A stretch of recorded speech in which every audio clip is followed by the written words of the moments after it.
18.1 परिचय। रोजमर्रा की भाषा में हम अक्सर बड़े शहरों और कस्बों, यहाँ तक कि महानगरों के बारे में सोचते हैं। ऐसे स्थान जहाँ विभिन्न संस्कृतियों के लोग एक साथ आते हैं और एक ही शहरी संस्कृति में घुल मिल जाते हैं।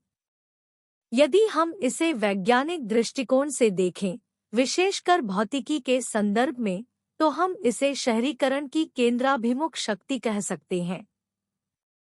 हालांकि शहरीकरण की केंद्रापसारक ताकतें भी हैं, जो ग्रामीण क्षेत्रों को प्रभावित करती हैं। ये ताकतें ग्रामीण समाज में सामाजिक, सांस्कृतिक और आर्थिक बदलाव ला सकती हैं।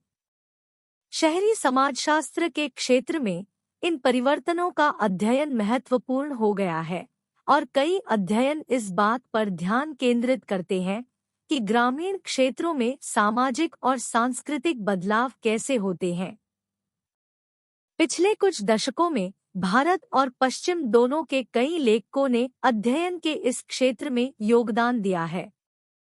इस क्षेत्र में एक उल्लेखनीय विद्वान एम.एन. है श्रीनिवास, जिन्होंने बड़े पैमाने पर जांच की कि औद्योगीकरण और शहरीकरण ने ग्रामीण प्रणालियों को कैसे प्रभावित किया है। उन्होंने इस विषय पर गहराई से विचार किया है और इस बात पर जोर दिया है कि ग्रामीण जीवन के विभिन्न पहलू शहरी केंद्रों से कैसे प्रभावित होते हैं। 18.2 कुछ प्रमुख अध्ययन। दूसरी ओर, मार्क होल्मस्ट्रॉम ने चुनावों के दौरान बेंगलोर निगम के भीतर एक ग्रामीण क्षेत्र में नेताओं के बीच राजनीतिक संबंधों का विश्लेषण किया है। यह जांचना कि शहरी बाजार ग्रामीण अर्थव्यवस्थाओं को कैसे प्रभावित करते हैं, डी.एन. मजूमदार के शोध का प्राथमिक फोकस रहा है। उन्होंने यह अध्ययन लखनऊ के निकट मोहनाज नामक गांव में किया। शहरीकरण से हमेशा शहरों के नजदीक के गांव प्रभावित नहीं होते हैं। कभी-कभी शहरों से दूर के गांव भी शहरी जीवन से काफी प्रभावित हो सकते हैं, खासकर यदि उनके कई निवासी शहरों में चले गए हों। एम्स द्वारा उत्तर प्रदेश में किए गए एक अध्ययन में इस बात पर प्रकाश डाला गया है। इस गांव में कई लोग अलग-अलग शहरों में चले गए हैं और नियमित रूप से अपने परिवारों को प्रेषण के रूप में पैसे भेजते हैं। ऐसा इसलिए है क्योंकि उनमें से अधिकांश ने अपने परिवारों को पीछे छोड़ दिया है। इस मनीड आधारित अर्थव्यवस्था का सकारात्मक प्रभाव पड़ता है, क्योंकि इससे उनके परिवारों को कर्ज चुकाने और अपने बच्चों को स्कूल भेजने में मदद मिलती है। इसलिए भले ही यह गांव किसी शहर के निकट नहीं है, फिर भी यह शहरीकरण से प्रभावित है। आर.डी. लैम्बर्ट का अध्ययन इस बात पर भी जोर देता है कि शहरी केंद्रों का ग्रामीण जीवन और संस्कृति पर अलग-अलग स्तर का प्रभाव हो सकता है।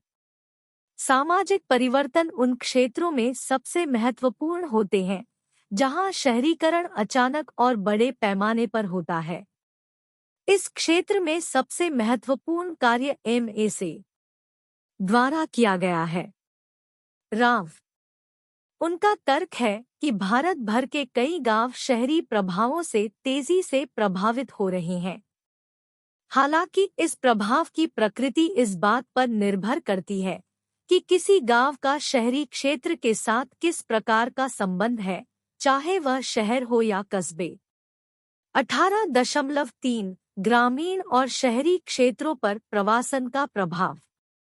यह सुझाव दिया गया है कि आर्थिक और सामाजिक कल्याण के संबंध में ग्रामीण और शहरी क्षेत्रों के बीच असमानता के कारण अधिक लोग ग्रामीण से शहरी क्षेत्रों की ओर जा रहे हैं।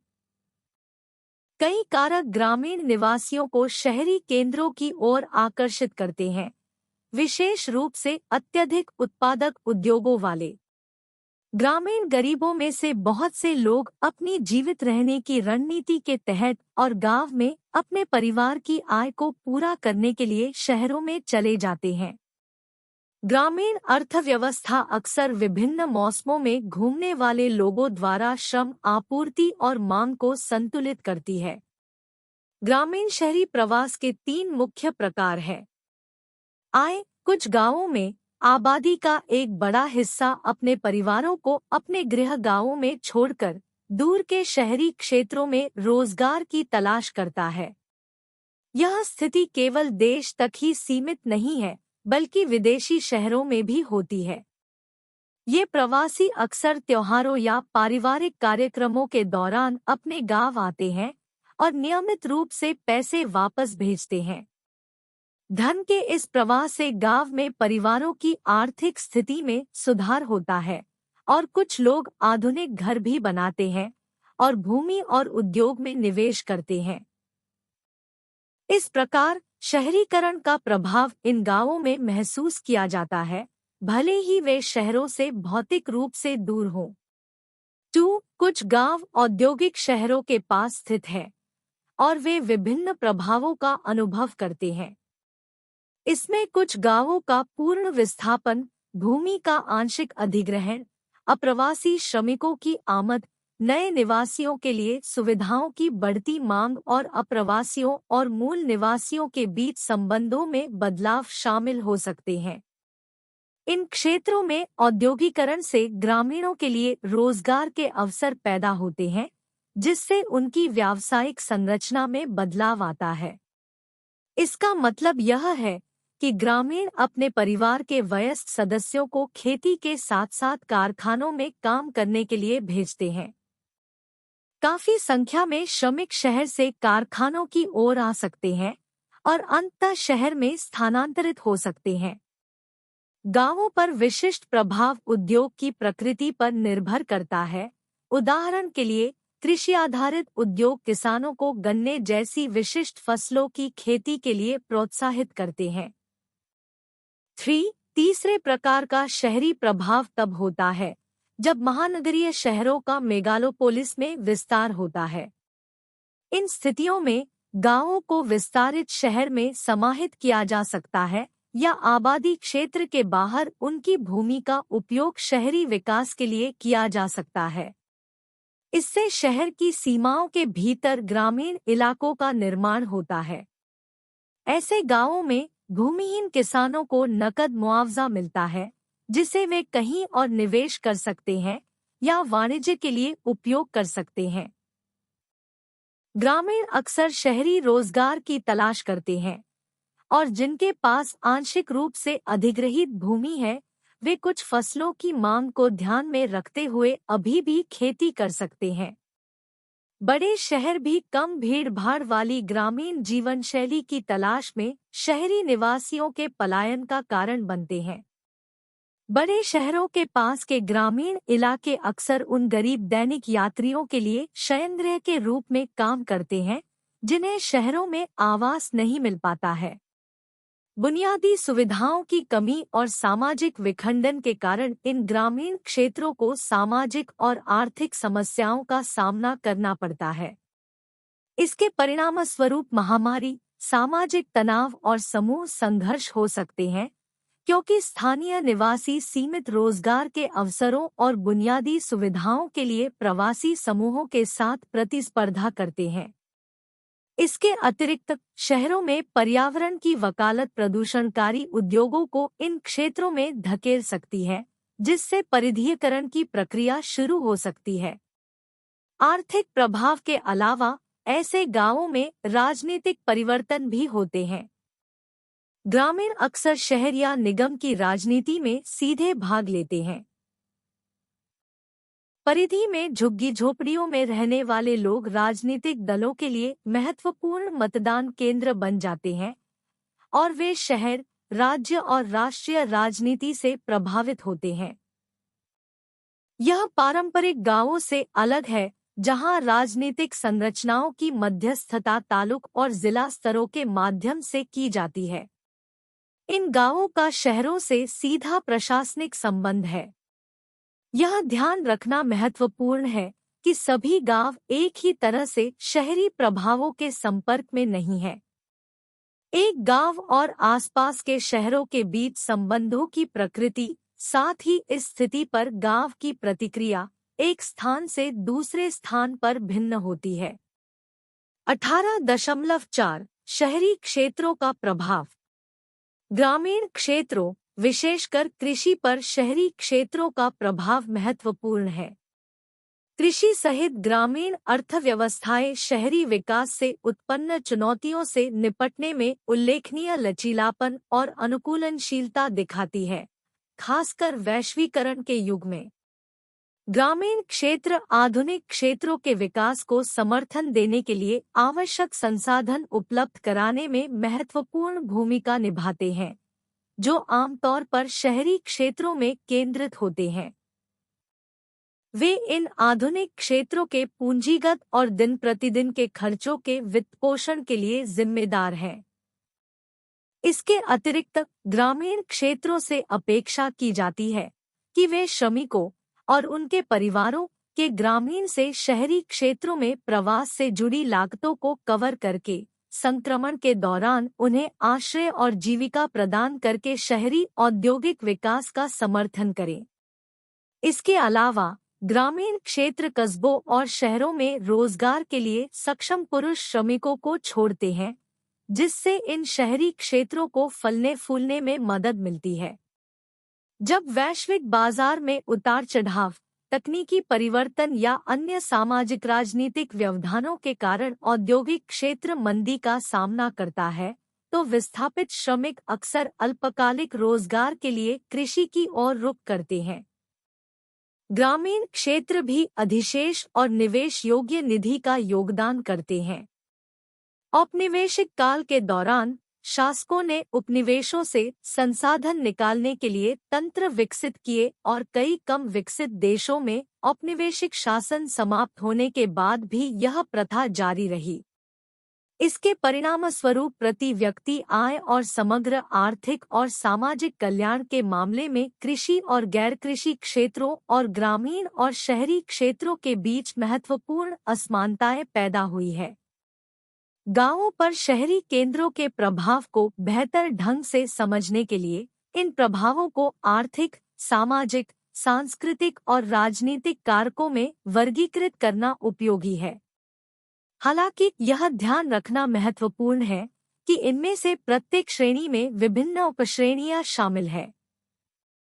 उदाहरण के लिए, आर्थिक श्रेणी के भीतर व्यावसायिक भूमिकाएं, रोजगार पैटर्न और व्यवसायों में बदलाव जैसी उपश्रेणियां शामिल हैं। चिंतन एवं क्रिया 18.1 अपने शहर कस्बे गांव में कम से कम 5 ऐसे लोगों का पता लगाएं जिन्होंने हाल ही में ऐसा किया हो, अर्थात पिछले 1 वर्ष के भीतर रहने आए हैं। उनसे इस बारे में पूछें, इस शहर कस्बे गांव में उनके आगमन के कारण उन्होंने क्यों चुना है इस जगह पर जाने के लिए। इस आंदोलन ने उनके जीवन पर क्या प्रभाव डाला है। मेरे शहर कस्बे गांव में प्रवास की प्रकृति पर लगभग 600 शब्दों में एक रिपोर्ट लिखें। अपनी रिपोर्ट अपने अध्ययन केंद्र के अन्य छात्रों के साथ साझा करें। शीर्षक, मेरे शहर कस्बे गांव में प्रवास की प्रकृति। परिचय। इंदिरा गांधी राष्ट्रीय मुक्त विश्वविद्यालय इग्नू के एक छात्र के रूप में मैंने अपने शहर कस्बे गांव में प्रवास की प्रकृति को समझने की खोज शुरू की, जो दिल्ली के बाहरी इलाके में एक उपनगरीय क्षेत्र है। मैंने उन 5 व्यक्तियों से जुड़ने की कोशिश की जो हाल ही में पिछले वर्ष के भीतर यहाँ आए हैं, और उनके प्रवास के कारणों और उनके जीवन पर इसके प्रभाव का पता लगाने की कोशिश की। यह रिपोर्ट इन साक्षात्कारों से प्राप्त अंतर्दृष्टि को संश्लेषित करती है और हमारे इलाके में प्रवासन पैटर्न का एक स्नैपशॉट प्रदान करती है। कार्यप्रणाली। हाल के प्रवासन के बारे में जानकारी इकट्ठा करने के लिए मैंने अपने इलाके में 5 नए लोगों की पहचान की और उनका साक्षात्कार लिया। ये साक्षात्कार निम्नलिखित प्रमुख पहलुओं पर ध्यान केंद्रित करते हुए एक संरचित तरीके से आयोजित किए गए थे। प्रवासन के कारण उन प्राथमिक प्रेरणाओं और परिस्थितियों को समझना जिनके कारण वे हमारे शहर कस्बे गांव में आए। गंतव्य का चयन, यह पता लगाना कि उन्होंने विशेष रूप से इस स्थान को अपने नए निवास के रूप में क्यों चुना। जीवन पर प्रभाव। यह आकलन करना कि इस प्रवासन ने आर्थिक, सामाजिक और भावनात्मक पहलुओं सहित उनके जीवन को कैसे प्रभावित किया है। जांच परिणाम। मिस्टर और मिसेस शर्मा। प्रवासन का कारण, वे अपनी बेटी के करीब रहने के लिए यहाँ आए, जिसने हाल ही में हमारे इलाके में एक परिवार शुरू किया है। गंतव्य का चयन, परिवार से निकटता और शांतिपूर्ण वातावरण इस स्थान को चुनने का मुख्य कारण था। जीवन पर प्रभाव। उन्होंने अपने निर्णय पर संतोष व्यक्त किया, क्योंकि इससे उन्हें अपने पोते पोतियों के पालन पोषण में सक्रिय रूप से भाग लेने का मौका मिला। श्री सिंह। प्रवासन का कारण, वह एक स्थानीय आईटी कंपनी में नौकरी के नए अवसर के लिए स्थानांतरित हुआ। गंतव्य का चुनाव, नौकरी के अवसरों की उपलब्धता और शहर के केंद्र की तुलना में रहने की अपेक्षाकृत कम लागत निर्णायक कारक थे। जीवन पर प्रभाव। जबकि नौकरी परिवर्तन से वित्तीय स्थिरता आई, उपनगरीय जीवन में समायोजन शुरू में उनके लिए चुनौतीपूर्ण था। सुश्री गुप्ता। प्रवासन का कारण, वह पास के विश्वविद्यालय में उच्च शिक्षा प्राप्त करने के लिए इस क्षेत्र में चली गई। गंतव्य का चुनाव, शैक्षणिक संस्थान की निकटता और अध्ययन के लिए अनुकूल शांत वातावरण उनके प्राथमिक विचार थे। जीवन पर प्रभाव। उनके प्रवासन ने नए शैक्षिक अवसर खोले हैं, लेकिन अपने परिवार से दूर एक नई जगह पर अनुकूलन करना भावनात्मक रूप से चुनौतीपूर्ण रहा है। श्री खान। प्रवासन का कारण, वह पारिवारिक विरासत के कारण स्थानांतरित हुए, जिसके कारण उन्हें पैतृक भूमि और संपत्ति का प्रबंधन करना पड़ा। गंतव्य का चयन, पारिवारिक संबंध और उसके जीवन में कृषि संबंधी संभावनाएं, और वह सांस्कृतिक मतभेदों के साथ तालमेल बिठा रही है और एक सामाजिक नेटवर्क का निर्माण कर रही है। निष्कर्ष। मेरे शहर कस्बे गांव में प्रवास की प्रकृति विविध है, जिसमें नवागंतुकों के जीवन पर प्रेरणाओं और प्रभावों की एक श्रृंखला शामिल है। पारिवारिक पुनर्मिलन से लेकर कैरियर के अवसरों और शैक्षिक गतिविधियों तक, लोग विभिन्न कारणों से हमारे इलाके में आते हैं। यह विविधता हमारे समुदाय को समृद्ध बनाती है, इसकी जीवंतता और विकास में योगदान देती है। प्रवासन की गतिशीलता को समझना महत्वपूर्ण है, क्योंकि यह हमें उन कारकों की सराहना करने की अनुमति देता है जो व्यक्तियों को हमारे इलाके में आकर्षित करते हैं और उनके संक्रमण के दौरान उन्हें जिन चुनौतियों का सामना करना पड़ सकता है। इग्नू के एक छात्र के रूप में मेरा मानना है कि यह ज्ञान स्थानीय नीतियों और सामुदायिक पहलों को सूचित कर सकता है, नए लोगों के लिए समावेशिता और समर्थन को बढ़ावा दे सकता है, क्योंकि वे हमारे शहर कस्बे गांव में अपनी यात्रा शुरू करते हैं। हमारे अध्ययन केंद्र में साथी छात्रों के साथ इन अंतर्दृष्टियों को साझा करने से हमारे समुदाय के सामाजिक ताने-बाने की बेहतर समझ को बढ़ावा मिल सकता है और उन लोगों के प्रति सहानुभूति को बढ़ावा मिल सकता है जो हाल ही में हमारे बीच आए हैं। आर्थिक प्रभाव। शहरी क्षेत्र बाजार आधारित अर्थव्यवस्था से निकटता से जुड़े हुए हैं। सीधे शब्दों में कहें तो शहरी स्थानों की अर्थव्यवस्था जिस तरह से काम करती है, वह ग्रामीण क्षेत्रों से बहुत अलग है, भले ही यह ग्रामीण क्षेत्रों के सामानों पर बहुत अधिक निर्भर करती है। प्रभाव के संदर्भ में यह देखा जा सकता है कि समय के साथ ग्रामीण क्षेत्र धीरे धीरे बाजार अर्थव्यवस्था में एकीकृत हो जाते हैं। बोहन्नान और डाल्टन ने अफ्रीकी समाजों पर चर्चा करते समय बाजार अर्थव्यवस्था में प्रवेश के लिए 3 मानदंडों की पहचान की। एक, कृषि उपज बेचना, जो सीधे उत्पादन को प्रभावित करता है। बी, किराए के लिए श्रम की पेशकश करना। और सी, पुनर्विक्रय के लिए सामान खरीदना। इसके विपरीत बस अपने खुद के उत्पाद बेच रहे हैं। कृषि का व्यावसायीकरण। कृषि उत्पादों के विपणन के महत्वपूर्ण सामाजिक परिणाम होते हैं। यह एक ग्रामीण द्वारा ग्रहण की जाने वाली विभिन्न भूमिकाओं से संबंधित है। उन गांवों में जो शहरी प्रभाव से अपेक्षाकृत अछूते रहते हैं, हालांकि आज यह दुर्लभ है, ग्रामीण मुख्य रूप से अपनी आर्थिक गतिविधि के रूप में खेती में संलग्न है। हालांकि जब शहरी प्रभाव में आता है, तो ग्रामीणों को किसान और व्यवसाय दोनों की भूमिका निभाने की संभावना होती है। इसका मतलब है कि उन्हें न केवल अपेक्षाकृत अधिक और त्वरित नकद रिटर्न वाली फसलें उगानी होंगी, बल्कि उन्हें बेचना भी होगा। बेचने के लिए सही कीमत पाने के लिए तेज परिवहन की व्यवस्था करना आवश्यक है।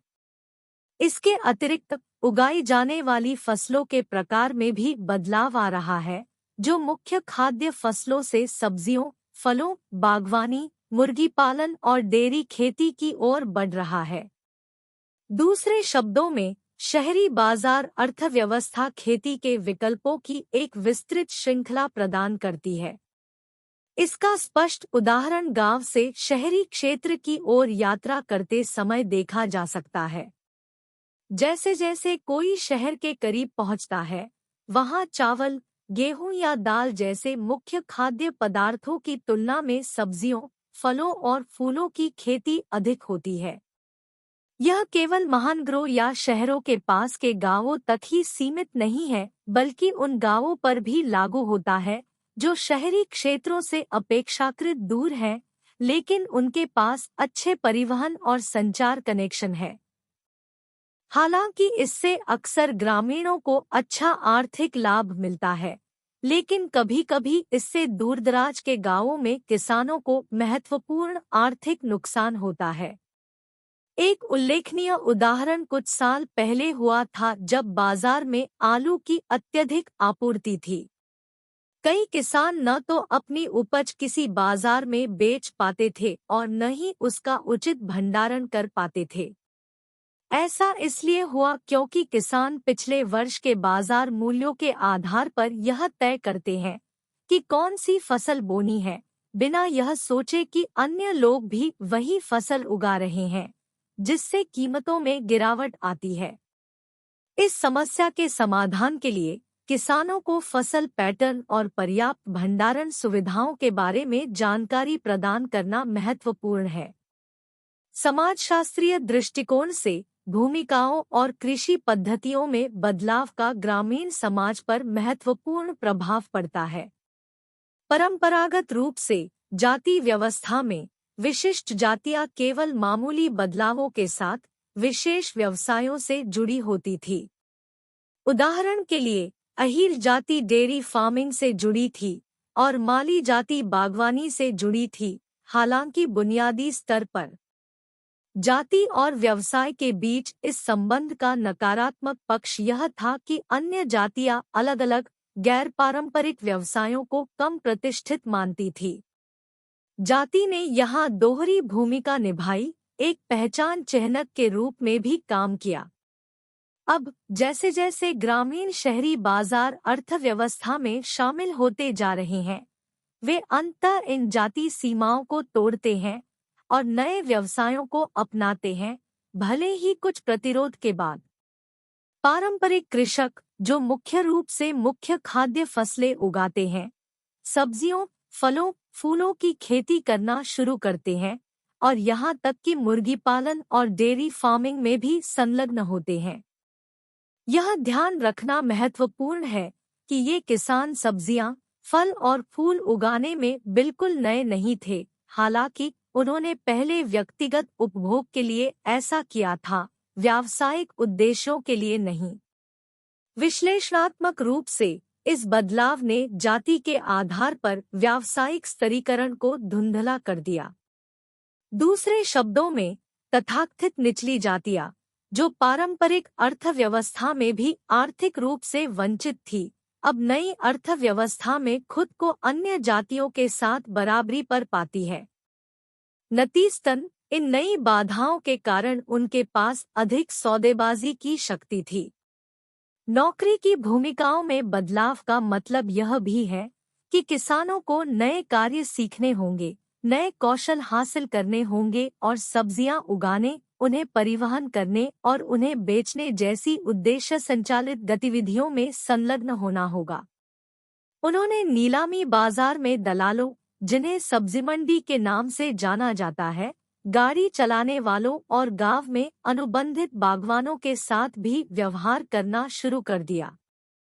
यह ध्यान रखना महत्वपूर्ण है कि इन नई भूमिकाओं को अपनाने से उनकी कृषि गतिविधियां प्रतिस्थापित नहीं हुई बल्कि उनके साथ काम किया गया।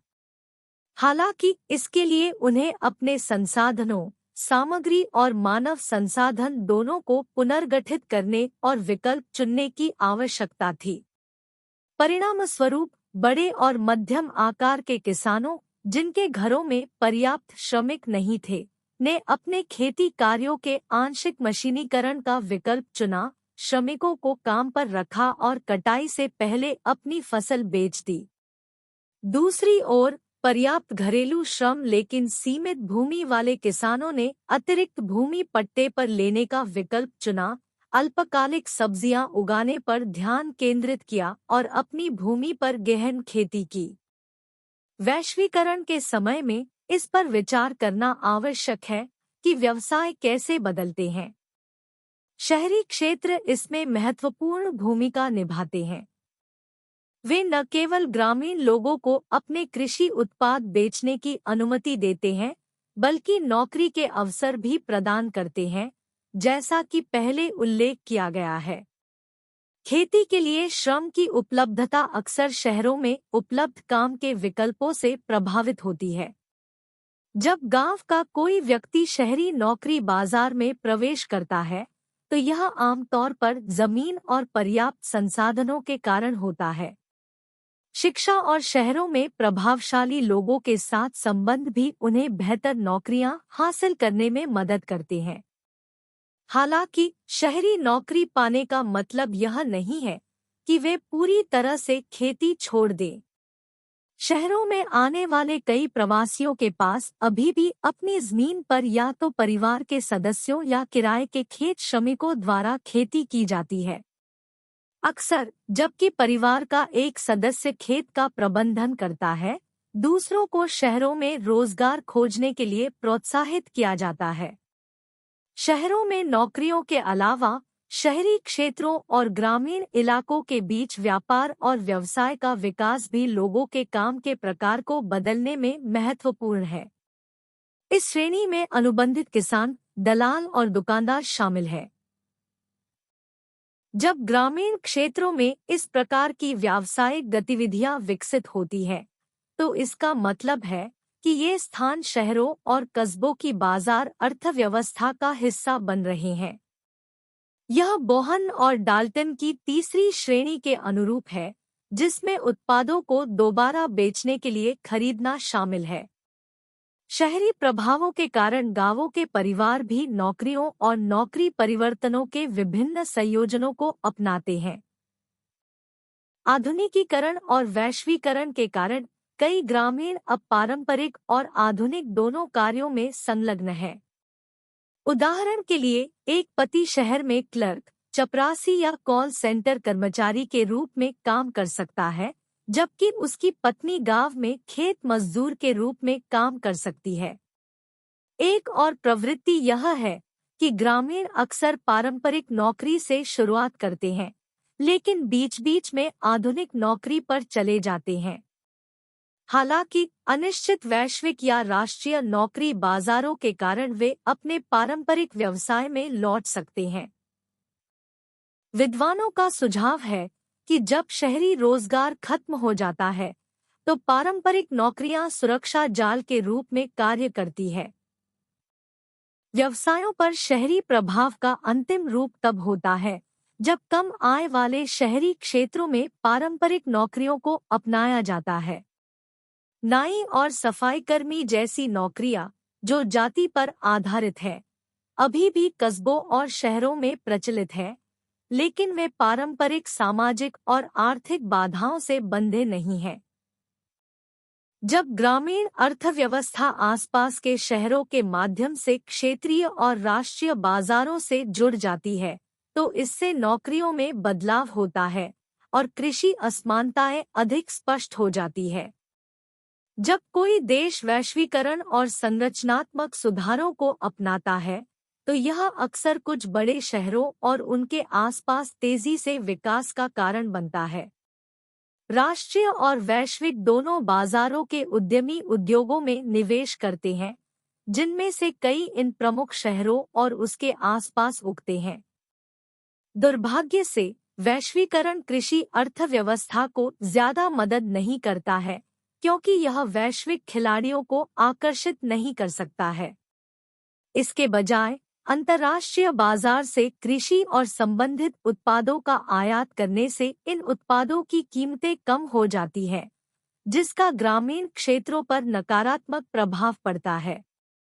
इसके परिणामस्वरूप उत्पादन में धीमी वृद्धि हो सकती है और उत्पादकता में शायद ही कोई सुधार होगा, जिससे ग्रामीण बेरोजगारी में वृद्धि होगी। इसलिए उदारीकरण के प्रतिकूल प्रभाव शहरी क्षेत्रों की तुलना में ग्रामीण क्षेत्रों में अधिक ध्यान देने योग्य और महत्वपूर्ण हैं। वैश्वीकरण के युग के दौरान ग्रामीण और शहरी क्षेत्रों के बीच बढ़ती खाई के कारण अधिक लोगों को काम की तलाश में एक स्थान से दूसरे स्थान पर जाने की संभावना है। विशेषज्ञों और नीति निर्माताओं ने अक्सर कार्यबल में महत्वपूर्ण बदलाव की कल्पना की है, जिसमें लोग गैर कृषि नौकरियों के लिए कृषि छोड़ रहे हैं और ग्रामीण से शहरी क्षेत्रों में जा रहे हैं। उनका मानना है कि इससे कृषि संबंधी नौकरियां कम होंगी और लाभदायक औद्योगिक और सेवा क्षेत्रों में रोजगार को बढ़ावा मिलेगा। दुर्भाग्य से श्रम बाजार में कई चुनौतियों और समस्याओं ने इस बदलाव को धीमा कर दिया है या उम्मीद के मुताबिक होने से रोका है। कभी-कभी जब कुछ उद्योग या गतिविधियां वैश्विक आर्थिक मंदी के कारण प्रभावित होती हैं, तो प्रवासी अपनी ग्रामीण नौकरियों में लौट आते हैं। इससे ग्रामीण क्षेत्रों में कम उत्पादकता वाली खेती और गैर कृषि कार्यों दोनों पर बहुत दबाव पड़ा है, क्योंकि उन्हें अब सीमित आय वाले अधिक लोगों का समर्थन करना होगा। परिणामस्वरूप इन परिवारों को आज की वैश्वीकृत दुनिया में अस्थिर आर्थिक विकास की कीमत चुकानी पड़ी है। हालांकि अधिशेष श्रम में से कुछ ने अनौपचारिक विनिर्माण और सेवा नौकरियों में काम खोजने की कोशिश की है, जो शहरों और कस्बों में उभरे हैं, जिन्हें अवशिष्ट क्षेत्र के रूप में जाना जाता है। इन नौकरियों में अक्सर उत्पादकता का स्तर कम होता है। 18.6 राजनीतिक प्रभाव। ग्रामीण क्षेत्रों में राजनीतिक बदलावों का शहरी क्षेत्रों से प्रभावित आर्थिक गतिविधियों के कारण होने वाले परिवर्तनों से गहरा संबंध है। हालांकि ये परिवर्तन व्यापक सामाजिक और राजनीतिक कारकों के साथ-साथ प्रशासनिक परिवर्तनों और लोकतांत्रिक राजनीतिक संस्थानों से भी प्रभावित हुए हैं, जिन्होंने पारंपरिक राजनीतिक संगठनों को प्रभावित किया है। अगर हम इतिहास पर नजर डालें तो मुगल और ब्रिटिश काल के दौरान पारंपरिक प्राधिकार संरचना, जहां प्रमुख जाति के प्रमुख व्यक्ति संरक्षक के रूप में कार्य करते थे, को आधिकारिक तौर पर मान्यता दी गई थी। इस व्यवस्था का उद्देश्य कानून एवं व्यवस्था बनाए रखना था। यह व्यवस्था 1930 के दशक तक कायम रही, जिसमें प्रमुख जाति अन्य जातियों पर राजनीतिक नियंत्रण रखती थी, जो अक्सर जजमानी या संरक्षक-ग्राहक संबंध पर आधारित होती थी। राष्ट्रीय स्वतंत्रता आंदोलन और स्वतंत्रता के बाद की अवधि 1947 से शुरू के दौरान गांवों की राजनीतिक संरचना में महत्वपूर्ण परिवर्तन हुए। इनमें से कुछ परिवर्तन आर्य समाज और ब्राह्मण समाज जैसे सामाजिक आंदोलनों के साथ-साथ स्वतंत्रता के बाद शुरू किए गए प्रशासनिक और राजनीतिक सुधारों से प्रभावित विभिन्न जाति समूहों के बीच बढ़ती जागरूकता के परिणामस्वरूप हुए। सबसे महत्वपूर्ण परिवर्तन प्रमुख और अधीनस्थ जातियों के बीच संबंधों में तब हुए जब उन्हें राजनीतिक रूप से स्वतंत्र होने का अवसर मिला। जैसा कि पहले बताया गया है, यह अवसर पारंपरिक अर्थव्यवस्था के बाहर की गतिविधियों में उनकी भागीदारी के माध्यम से उत्पन्न हुआ। इसके अलावा इस नई आर्थिक स्थिति ने उन्हें न केवल आर्थिक क्षेत्र में बल्कि राजनीति में भी अधिक सौदेबाजी की शक्ति प्रदान की। यह बदलाव तथाकथित पिछड़ी जातियों को अधिकार के रूप में दिए गए विशेषाधिकारों और लाभों से और अधिक प्रभावित हुआ, जिससे राजनीतिक प्रभाव में वृद्धि के साथ ग्रामीण मध्यम वर्ग का उदय हुआ। इसके अतिरिक्त पंचायती राज और संबंधित नियमों की शुरुआत ने निचली जाति और निम्न वर्ग के ग्रामीणों को आवाज उठाने और मतदान का अधिकार प्रदान किया। इससे इन जातियों को ग्राम व्यवस्था के भीतर सत्ता के पदों के लिए प्रतिस्पर्धा करने की अनुमति मिल गई। यह महत्वपूर्ण था क्योंकि पंचायत पर नियंत्रण का मतलब महत्वपूर्ण स्थानीय संसाधनों जैसे भूमि और विकास और कल्याण योजनाओं के परिणामस्वरूप होने वाले अन्य आर्थिक लाभों तक पहुंच था। शासक जाति ने इस नियंत्रण के माध्यम से अपने सदस्यों के लिए अधिकतम लाभ की मांग की। नए राजनीतिक युग में, विशेष रूप से 1960 के दशक के बाद, ग्रामीण राजनीतिक स्तर पर एक उल्लेखनीय विकास हित समूहों के बीच गठबंधन के आधार पर नए राजनीतिक संगठनों या पार्टियों का गठन था। यह स्वतंत्रता पूर्व युग से एक प्रस्थान का प्रतीक है, जहां राजनीतिक गठबंधन अक्सर जातियों के बीच संरक्षक-ग्राहक संबंधों पर आधारित होते थे। विभिन्न जाति समूहों में हित समूहों के गठन से जातियों के भीतर गुटबाजी हुई। प्रमुख जाति के लिए इसका मतलब यह हुआ कि पारंपरिक पंचायत प्रणाली के भीतर विवादों को हल करने की संभावना कम हो गई और विवादों का निपटारा शहरी अदालतों में किया जाने लगा।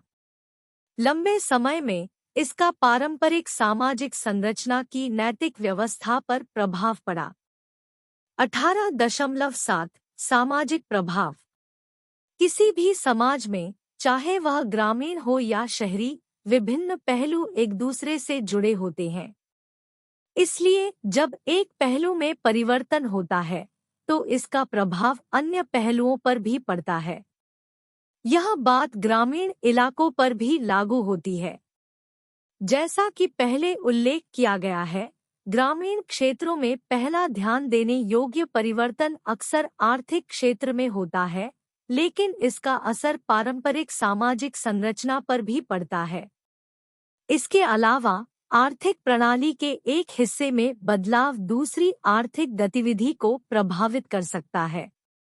उदाहरण के लिए, यदि हम शहरीकरण से प्रभावित किसी गांव की जजमानी व्यवस्था को देखें, तो हम देखते हैं कि कुछ सेवा संबंध अब पारंपरिक नियमों से बंधे नहीं हैं। ग्रामीण क्षेत्रों में सेवा संबंधों को 3 मुख्य श्रेणियों में विभाजित किया जा सकता है। एक, व्यावसायिक भूमिकाओं के आधार पर नियमित सेवा संबंध। बी, स्वतंत्र व्यावसायिक भूमिकाएं। और सी, प्रथागत व्यावसायिक भूमिकाएं। भले ही एक व्यक्ति इन सभी भूमिकाओं को निभा सकता है, प्रत्येक श्रेणी को नियंत्रित करने वाले नियम अलग-अलग हैं। इसलिए जब कोई गांव शहरी अर्थव्यवस्था के साथ एकीकृत हो जाता है, तो एक नाई अपने जजमानों की हजामत बनाना बंद कर सकता है, क्योंकि वह दैनिक यात्री बन जाता है, लेकिन फिर भी वह विशेष अवसरों के दौरान पारंपरिक संदेशवाहक सेवाएं प्रदान कर सकता है। ग्रामीण क्षेत्रों में पारंपरिक संयुक्त परिवार प्रणाली में शहरी प्रभावों के कारण महत्वपूर्ण परिवर्तन हुए हैं। कई लोगों का मानना था कि खेती के तौर तरीकों और नौकरी की विविधता में बदलाव से संयुक्त परिवार टूटकर छोटे एकल परिवारों में तब्दील हो जाएंगे। हालांकि साक्ष्य, जैसा कि विवाह, परिवार और रिश्तेदारी पर इकाई 16 में चर्चा की गई है, अन्यथा सुझाव देते हैं। आर्थिक दबावों ने लोगों को व्यापक पारिवारिक जिम्मेदारियों के पुनर्गठन के बावजूद संयुक्त परिवार प्रणाली को जारी रखने के लिए मजबूर किया है। कभी-कभी ग्रामीणों को संयुक्त परिवारों में रहना आर्थिक रूप से फायदेमंद लगता है, ऐसा इसलिए है क्योंकि वे साझा भूमि साझा करते हैं और शहरी बाजारों में उनके पास नौकरी के अवसर हैं जो उनके आर्थिक हितों के अनुरूप है। एयर का ढाका के पास 2 मुस्लिम गांवों का अध्ययन इस विचार का समर्थन करता है, जो दर्शाता है कि शहरी प्रभाव के बावजूद पारिवारिक संरचना ने महत्वपूर्ण बदलाव का विरोध किया है। केवल शहरीकरण के आर्थिक पहलुओं से निकटता से जुड़े पहलुओं में मामूली बदलाव दिखे हैं। ग्रामीण क्षेत्रों पर शहरी क्षेत्रों के प्रभाव ने समाज में लोगों को देखे जाने के पारंपरिक तरीके को बदलने में भूमिका निभाई है। ग्रामीण स्थानों में परंपरागत रूप से किसी व्यक्ति की स्थिति भूमि के स्वामित्व से निर्धारित होती थी। हालांकि हाल के दिनों में यह कम महत्वपूर्ण हो गया है। अब किसी व्यक्ति की आय, नौकरी और शिक्षा अधिक मायने रखती है। शहरी क्षेत्रों में आधुनिक नौकरियां प्रतिष्ठा के साथ आती है और कुछ नौकरियां दूसरों की तुलना में अधिक प्रतिष्ठित मानी जाती है। उदाहरण के लिए, सफेदपोश श्रमिकों को नीलेपोश श्रमिकों की तुलना में उच्च दर्जा प्राप्त माना जाता है। इसलिए जाति आधारित पहचान जो यह परिभाषित करती थी कि गांवों में लोग कैसे बातचीत करते हैं, अब बदल गई है। इसके बजाय स्टेटस मार्कर जैसे नए कारक लोगों के बातचीत करने के तरीके को आकार दे रहे हैं। इसने एक तरह से लोगों के बीच बातचीत के लिए अधिक समान आधार तैयार किया है, लेकिन इसने सामाजिक मतभेदों के नए रूपों को भी जन्म दिया है। इस संदर्भ में यह ध्यान रखना महत्वपूर्ण है कि भले ही लोगों की नौकरियों, संगठनों और जीवन शैली में बदलाव आए हैं, लेकिन जाति आधारित मतभेदों के कुछ बुनियादी पहलू अभी भी बने हुए हैं।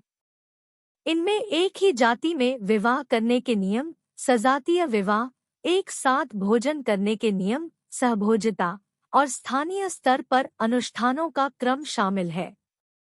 ग्रामीण और शहरी क्षेत्रों के बीच संबंधों में हाल के घटनाक्रमों से पता चला है कि एक ही गांव के लोग जो शहरी क्षेत्रों में चले गए हैं, वे भोजन और अनुष्ठान पदानुक्रम के इन नियमों के बारे में उतने सख्त नहीं हो सकते हैं। हालांकि सगोत्र विवाह अभी भी आम है और कुछ समुदायों में जहां पहले इसमें थोड़ी ढील दी गई थी, अब इसे बनाए रखने के लिए अधिक प्रयास किए जा रहे हैं। समाज के कुछ पहलुओं में ये परिवर्तन, जबकि अन्य में पारंपरिक मूल्यों को बनाए रखने से पता चलता है कि ग्रामीण क्षेत्रों में लोग सामाजिक व्यवस्था के विभिन्न हिस्सों में अंतर करते हैं। वे कुछ क्षेत्रों में परिवर्तनों को अधिक आसानी से स्वीकार करते हैं, लेकिन दूसरों में उनका अधिक विरोध करते हैं। लेकिन मुख्य बात यह है कि जब एक क्षेत्र में परिवर्तन स्वीकार किए जाते हैं, तो वे अन्य क्षेत्रों को भी प्रभावित करते हैं। हालांकि इस परिवर्तन की गति भिन्न हो सकती है। सांस्कृतिक प्रभाव 18.8 कई शहरवासियों की ग्रामीण जीवन के बारे में एक निश्चित धारणा होती है, लेकिन यह अक्सर वास्तविकता के बजाय कल्पना पर आधारित होती है। उनका मानना है कि ग्रामीण इलाकों में लोग जमीन से गहराई से जुड़े होते हैं, बहुत तर्कसंगत नहीं होते, अंधविश्वासी होते हैं और हमेशा बड़े परिवारों में रहते हैं। इसके अलावा ऐसी धारणा है कि शहरी जीवन शैली की तुलना में ग्रामीण जीवन अधिक शुद्ध और प्रकृति के करीब है। संक्षेप में, ग्रामीण क्षेत्रों को अक्सर शहरों या कस्बों के विपरीत चित्रित किया जाता है। इसके विपरीत शहरी क्षेत्रों को अक्सर भ्रष्टाचार के केंद्र के रूप में देखा जाता है, जहां लोग अनैतिक, कृत्रिम और अनिश्चित जीवन जीते हैं। यदि हम इन चित्रणों की बारीकी से जांच करें, तो वे शहरी और ग्रामीण क्षेत्रों के बीच कथित सांस्कृतिक अंतर को प्रकट करते हैं। यह ग्रामीण और शहरी समुदायों के बीच एक महत्वपूर्ण विभाजन का भी सुझाव देता है। पिछले भाग में हमने ग्रामीण क्षेत्रों पर शहरी क्षेत्रों के आर्थिक और सामाजिक प्रभावों पर चर्चा की, जो प्रकृति में मूर्त है। इस खंड में हम सांस्कृतिक प्रभावों पर चर्चा करेंगे, जो कुछ हद तक मूर्त है, लेकिन अधिकतर अमूर्त है। मूर्त सांस्कृतिक प्रभावों के दायरे में हम अपने सामाजिक जीवन के उन हिस्सों के बारे में बात कर रहे हैं जिन्हें अन्य लोग आसानी से देख सकते हैं। यह श्रेणी उन दृश्यमान सांस्कृतिक प्रतीकों के इर्दगिर्द घूमती है जिनका उपयोग लोग खुद को दूसरों से अलग करने के लिए करते हैं। इसमें हम कैसे बोलते हैं, हम क्या पहनते हैं, हमारी खानपान की आदतें, एक दूसरे का अभिवादन करने का तरीका और बहुत कुछ जैसी चीजें शामिल है। अब अमूर्त सांस्कृतिक पहलुओं की श्रेणी में हम उन चीजों से निपट रहे हैं जिन्हें महसूस और वर्णित किया जा सकता है लेकिन देखा नहीं जा सकता है। दिलचस्प बात यह है कि सांस्कृतिक अभिव्यक्ति के ये दो रूप अक्सर साथ साथ चलते हैं, एक दूसरे को व्यक्त करने में मदद करता है। यहाँ एक स्पष्ट उदाहरण है, कई गांवों में जब प्रवासी श्रमिक अपने गृहनगर लौटते हैं तब भी वे उन स्थानों की भाषा और वाक्यांशों का उपयोग करते हैं जहां उन्होंने काम किया था। उदाहरण के लिए पूर्वी उत्तर प्रदेश के गांवों में जहां से कई लोग मुंबई चले जाते हैं, वे उन शब्दों और कहावतों का उपयोग करना जारी रखते हैं जो उन्होंने मुंबई में सीखे थे। कई बार ये बातें दूसरे ग्रामीणों को भी नागवार गुजरती हैं। इसी तरह बिहार के गांवों में लोग पंजाबी और हिंदी के मिश्रण का उपयोग करना जारी रख सकते हैं, जो उन्होंने दिल्ली और आसपास के इलाकों में काम करते समय सीखा था, जहां वे आमतौर पर प्रवास करते हैं। और कभी-कभी ये शब्द श्रमिक के गृहनगर में स्थानीय बोली का हिस्सा भी बन जाते हैं। ग्रामीण क्षेत्रों सहित भारत के विभिन्न हिस्सों में लोगों की अपनी अनूठी पोशाक शैली और एक दूसरे को बधाई देने के तरीके हैं। हालांकि पूरे देश में प्रवासी श्रमिकों की आवाजाही के कारण लोगों के पहनावे में समानता बढ़ती दिख रही है। भले ही हम महिलाओं पर पश्चिमी कपड़ों के प्रभाव पर विचार न करें, फिर भी सलवार सूट पूरे भारत में महिलाओं के लिए एक लोकप्रिय पोशाक बन गया है।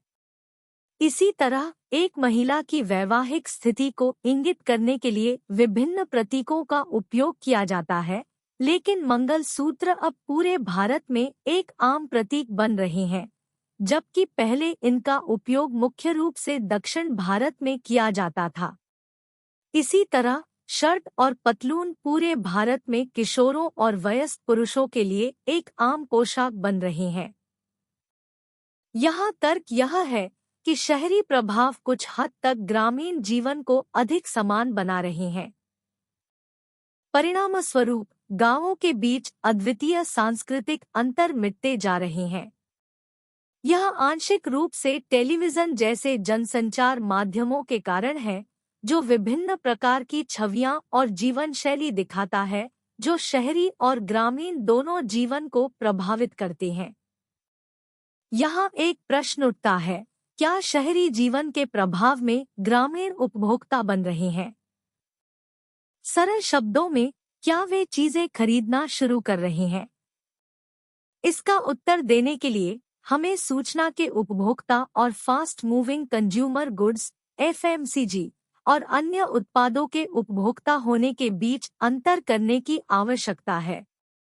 जैसा कि हम सभी जानते हैं, 1990 के दशक के बाद प्रिंट, IT विकास और मास मीडिया सहित मीडिया के विभिन्न रूपों में भारी उछाल आया है। ये मीडिया आउटलेट हर दिन अधिक से अधिक लोगों तक पहुंच रहे हैं। यह भी एक तथ्य है कि इन मीडिया रूपों में अधिकांश सामग्री शहरों में रहने वाले लोगों द्वारा बनाई गई है। यहाँ एक स्थानिक सीमा भी है, क्योंकि अधिकांश मीडिया कंपनियां शहरी क्षेत्रों में स्थित हैं। इसलिए इन मीडिया द्वारा दिए गए संदेशों का एक मजबूत शहरी संदर्भ है। उदाहरण के लिए, यदि हम टेलीविजन सोप ओपेरा पर ध्यान केंद्रित करते हैं, तो नीम का पेड़ और कुछ अन्य को छोड़कर उनमें से लगभग सभी शहरी परिवेश पर आधारित है। यही बात विज्ञापनों और फिल्मों पर भी लागू होती है। उनमें से अधिकांश शहरी जीवन के इर्द-गिर्द घूमते हैं। इन मीडिया रूपों में शहरी सामग्री ग्रामीणों को शहरों में उपलब्ध जीवन शैली और सुविधाओं के बारे में सूचित करती है। ग्रामीण इस जानकारी का उपभोग करते हैं और एक समान जीवन शैली प्राप्त करने की आकांक्षा रखते हैं। इस संदर्भ में दीपांकर गुप्ता का ग्राम अध्ययन महत्वपूर्ण हो जाता है। एक अलग संदर्भ में उन्होंने एक दिलचस्प अवलोकन का उल्लेख किया। उन्हें एक गांव में तथाकथित निचली जाति के व्यक्तियों द्वारा चलाया जाने वाला एक ब्यूटी पार्लर मिला। इसी क्रम में यह भी ध्यान देने योग्य बात है कि आज के गांवों में भी उपभोक्तावाद का कुछ रूप उभर रहा है। यह टूथपेस्ट से लेकर सौंदर्य प्रसाधनों तक नकली ब्रांडेड वस्तुओं के प्रसार से स्पष्ट है। इस प्रसार का एक मुख्य कारण यह है कि ग्रामीण क्षेत्रों में लोग वास्तविक उत्पाद नहीं खरीद सकते। हालांकि इससे यह संकेत मिलता है कि ग्रामीण क्षेत्रों में लोग वास्तव में उपभोक्ता है। यही बात एफएमसीजी वस्तुओं पर भी लागू होती है। इस प्रवृत्ति को पहचानते हुए हिंदुस्तान लीवर लिमिटेड (HLL) और प्रॉक्टर एंड गैम्बल (P&G) जैसे एफएमसीजी दिग्गज अधिक उत्पाद बेचने के लिए नई मार्केटिंग रणनीतियां तैयार कर रहे हैं। इसका ज्वलंत उदाहरण पंजाब और गुजरात के गांवों में देखा जा सकता है, जहां ग्रामीणों के पास लगभग वे सभी गैजेट हैं जो शहरी परिवारों के पास है। चिंतन एवं क्रिया 18.2 शहरों में ग्रामीण प्रवासियों की समस्या के बारे में कोई फिल्म देखे या कोई उपन्यास पढ़े, जैसे मुंबई, कलकत्ता, चेन्नई आदि। इस फिल्म या पुस्तक के आधार पर शहरों में ग्रामीण प्रवासियों की दुर्दशा पर एक पृष्ठ की विश्लेषणात्मक रिपोर्ट लिखें। अपनी रिपोर्ट अपने अध्ययन केंद्र में अन्य छात्रों और अपने अकादमिक परामर्शदाताओं के साथ साझा करें। शीर्षक: शहरी शहरों में ग्रामीण प्रवासियों की दुर्दशा पर विश्लेषणात्मक रिपोर्ट। परिचय: इंदिरा गांधी राष्ट्रीय मुक्त विश्वविद्यालय (इग्नू) के छात्र के रूप में मुझे मीरा नायर द्वारा निर्देशित फिल्म द नेमसेक देखने का काम सौंपा गया था। यह फिल्म कोलकाता, पूर्व में कलकत्ता, के एक ग्रामीण प्रवासी परिवार के अनुभवों की पड़ताल करती है, जो न्यूयॉर्क शहर में स्थानांतरित होकर शहरी शहरों में ग्रामीण प्रवासियों के व्यापक मुद्दे पर प्रकाश डालता है। यह रिपोर्ट फिल्म में दर्शाए गए ग्रामीण प्रवासियों की चुनौतियों और आकांक्षाओं के चित्रण पर प्रकाश डालती है। द नेमसेक का सारांश: द नेमसेक गांगुली परिवार की कहानी बताती है, जो कोलकाता से न्यूयॉर्क शहर में प्रवास करते हैं। फिल्म मुख्य रूप से अशोक और आशिमा गांगुली के बेटे गोगोल के जीवन के इर्द-गिर्द घूमती है, जिनका जन्म संयुक्त राज्य अमेरिका में हुआ था। यह उनकी सांस्कृतिक विरासत को संरक्षित करते हुए शहरी अमेरिकी जीवन शैली को अपनाने के उनके संघर्षों की पड़ताल करता है। शहरी शहरों में ग्रामीण प्रवासियों की दुर्दशा। सांस्कृतिक अलगाव: यह फिल्म शहरी परिवेश में ग्रामीण प्रवासियों द्वारा अनुभव किए गए सांस्कृतिक अलगाव को प्रभावी ढंग से चित्रित करती है। आशिमा, माँ, घर की याद और विस्थापन की भावना से जूझ रही है, कोलकाता के परिचित अनुष्ठानों और रीति-रिवाजों को याद कर रही है। अपनी ग्रामीण जड़ों से अलगाव की यह भावना कई प्रवासियों के बीच एक आम विषय है। पहचान का संकट: नायक गोगोल को अपनी बंगाली विरासत और अमेरिकी पालन पोषण के बीच पहचान के संकट का सामना करना पड़ता है। उन्होंने अपने कानूनी नाम के रूप में गोगोल नाम अपनाया, जो उनकी दोहरी पहचान को सुलझाने के उनके संघर्ष का प्रतीक है। यह उन कई प्रवासी बच्चों के सामने आने वाली चुनौतियों को दर्शाता है, जो बहुसांस्कृतिक प्रभाव वाले शहरी परिवेश में बड़े होते हैं। आर्थिक संघर्ष: फिल्म संक्षेप में गांगुली परिवार के सामने आने वाली आर्थिक चुनौतियों पर प्रकाश डालती है। अशोक एक इंजीनियर के रूप में काम करते हैं, लेकिन उन्हें अभी भी कई प्रवासी परिवारों के लिए आमतौर पर वित्तीय बाधाओं का सामना करना पड़ता है, जो अक्सर महंगे शहरी वातावरण में गुजारा करने के लिए कम वेतन वाली नौकरियां करते हैं। सामाजिक अलगाव फिल्म शहरी शहरों में प्रवासियों द्वारा अनुभव किए गए सामाजिक अलगाव पर प्रकाश डालती है। गांगुली परिवार के सीमित सामाजिक दायरे में मुख्य रूप से भारत के साथ ही आप्रवासी शामिल हैं, जो व्यापक अमेरिकी समाज में एकीकृत होने की कठिनाई को दर्शाता है। भाषा बाधा आशिमा और अशोक के लिए भाषा एक महत्वपूर्ण बाधा है।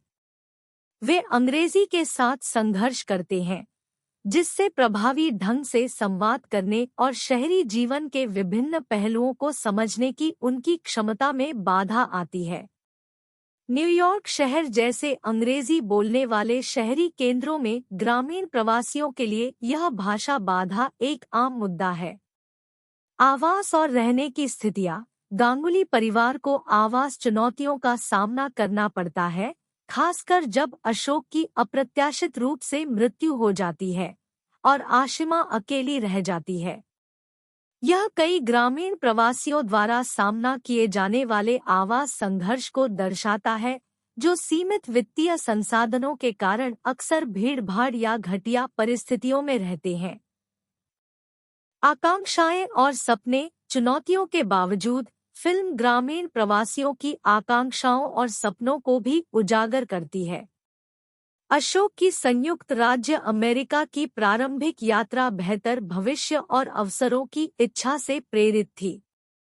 यह अनगिनत ग्रामीण प्रवासियों की आकांक्षाओं को प्रतिबिंबित करता है, जो बेहतर जीवन स्थितियों और करियर की संभावनाओं की तलाश में शहरी केंद्रों की तलाश करते हैं।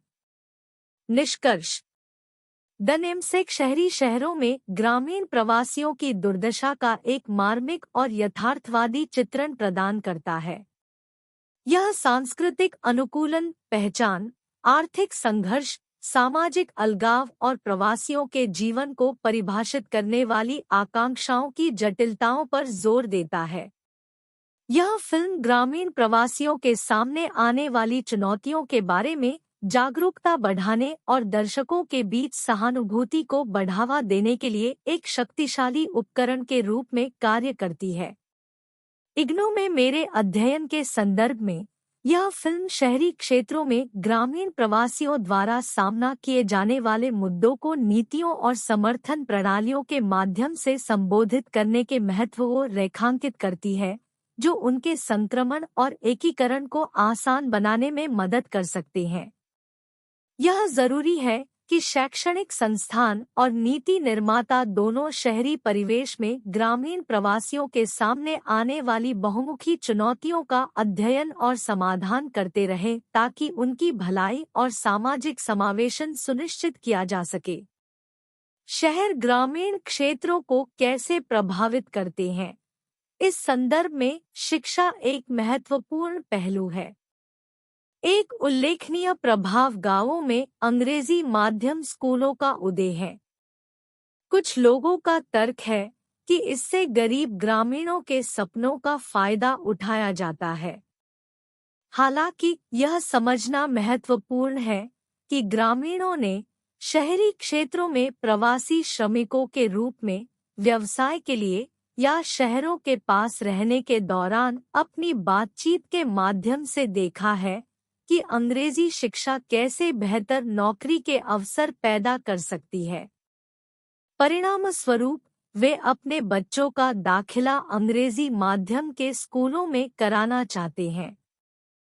लेकिन ध्यान देने योग्य बात यह है कि गांवों में सीमित संसाधनों जैसे उचित स्कूल सुविधाओं और योग्य शिक्षकों के कारण सभी ग्रामीण ऐसा नहीं कर सकते हैं।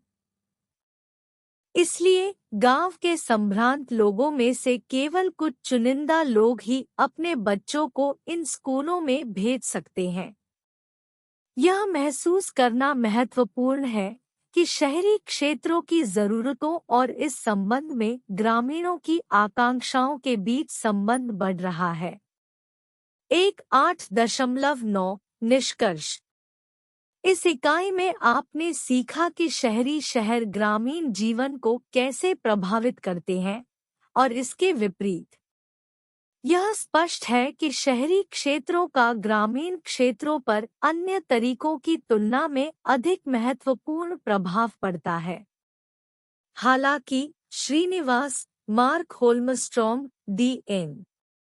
मजूमदार और अन्य विद्वानों के प्रमुख अध्ययन इस बात पर प्रकाश डालते हैं कि शहरी और ग्रामीण क्षेत्रों के बीच विचारों, मूल्यों और जीवन शैली का निरंतर आदान प्रदान होता है। कुछ परिवर्तन दृष्टिगोचर होते हैं, जबकि कई परिवर्तन सूक्ष्म होते हैं और आसानी से ध्यान में नहीं आते। हमने बताया है कि जब लोग गांवों से शहरों की ओर पलायन करते हैं और जब शहरवासी ग्रामीण क्षेत्रों के साथ बातचीत करते हैं, तो इससे शहरीकरण के प्रभाव के कारण ग्रामीण अर्थव्यवस्था, नौकरी के अवसर, राजनीति, समाज और संस्कृति में विभिन्न बदलाव आते हैं।